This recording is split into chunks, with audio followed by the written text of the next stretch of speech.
Olá pessoal, me chamo Melk, né?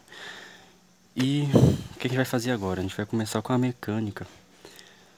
Primeiramente, a mecânica, a gente vai fazer o estudo dos corpos em movimento, né? Então, primeiramente, a gente vai começar estudando o quê? As forças, né? Então, uma força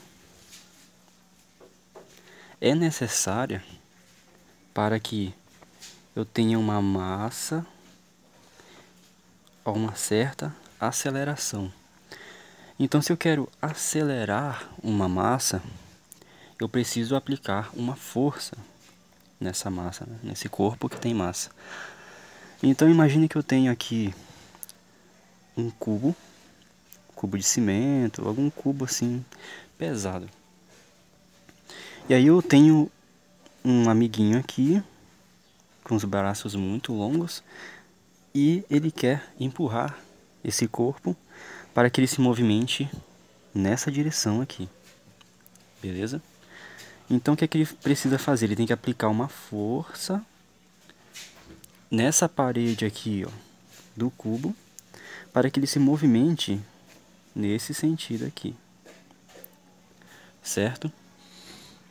Então, quando eu tenho uma variação de velocidade, eu tenho uma aceleração.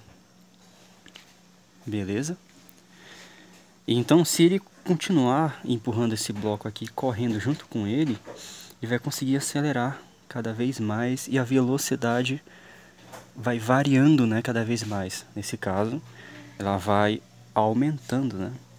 E aí, a partir do momento que ele soltar esse cubo, imagine que esse cubo ele está com rodinhas. Você tem que imaginar na física.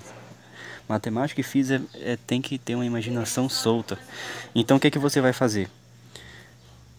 Ele soltou o cubo, né? Digamos que ele foi até aqui. Assim, 5 metros. Aqui é o ponto zero, né? Se aqui é o zero, ele andou 5 metros, né? Até aqui. Chegando aqui, ele soltou o cubo. E agora o meu cubo, ele vai começar a sua trajetória sem aplicar força nele, né? Então o que é que vai acontecer?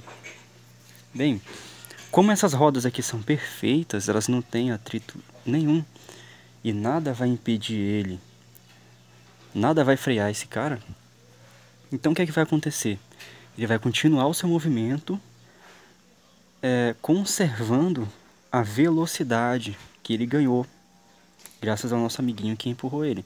Então se ele para de empurrar aqui, a velocidade para de variar. A velocidade agora vai ficar constante, igual à velocidade final, certo? Então digamos que ele tinha uma velocidade inicial, né? V0 igual a quanto? 0 metros por segundo. Ou seja, a velocidade é isso, né? É quantos metros por segundo eu estou conseguindo rodar. Aí chegando aqui, ele conseguiu uma velocidade aqui de 10 metros por segundo. Olha só, uma velocidade muito grande, né? Até para uma pessoa conseguir fazer isso, ela é muito forte. Então, esse cara aqui ficou aplicando uma força constante, ó. Só parou de aplicar essa força aqui. E agora, né, a gente tem que levantar umas questões aí, né, que seria... qual foi essa força que esse cara conseguiu? Qual foi a aceleração que ele conseguiu? Então são coisas que a gente ainda não sabe, né? A gente só sabe que a velocidade chegou a 10 metros por segundo. Então digamos assim, vamos pensar um pouco. Quanta força a gente consegue colocar? Digamos que o carinha aqui, a gente tem 5 metros, né? Tem essa distância aqui. Então a gente já pode se perguntar, né? quanto de força ele precisaria colocar para que em 5 metros ele atingisse 10 metros por segundo. Então, eu vou sempre procurar mostrar os problemas de física como histórias, situações que vão acontecendo, porque eu acho que assim, contextualizado, fica mais fácil de se entender essas reflexões da física, né? Então aqui a gente já sabe que é necessário a gente saber as condições iniciais do meu problema, né?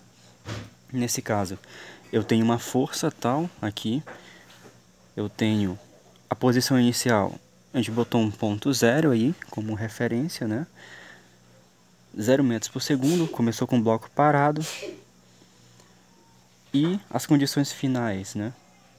A gente sabe que quando chegou a 5 metros, a gente tem uma velocidade de 10 metros por segundo. Então, a gente tem que sempre colocar o sistema aqui, sempre que possível, em um plano, pessoal. Nesse caso, quem é o plano? É a folha de papel. E aqui, eu poderia traçar o quê? Aquele nosso plano cartesiano que a gente estuda bastante. Então aqui, ó, 0 é a nossa origem. E outra coisa que a gente também pode concluir. Esse problema, pessoal, ele é unidimensional. Ou seja, ele só vai ter movimento em uma dimensão. Esse cubinho aqui ele não vai se movimentar para cima, nem para baixo. Entendeu? Então todos esses detalhes que a gente vai extraindo do problema vão nos ajudar a conseguir resolvê-lo, certo? Então, nos próximos vídeos a gente vai começar a entender melhor essa relação aqui e como que a gente pode usar para resolver problemas desse tipo, beleza? Então, até mais, pessoal.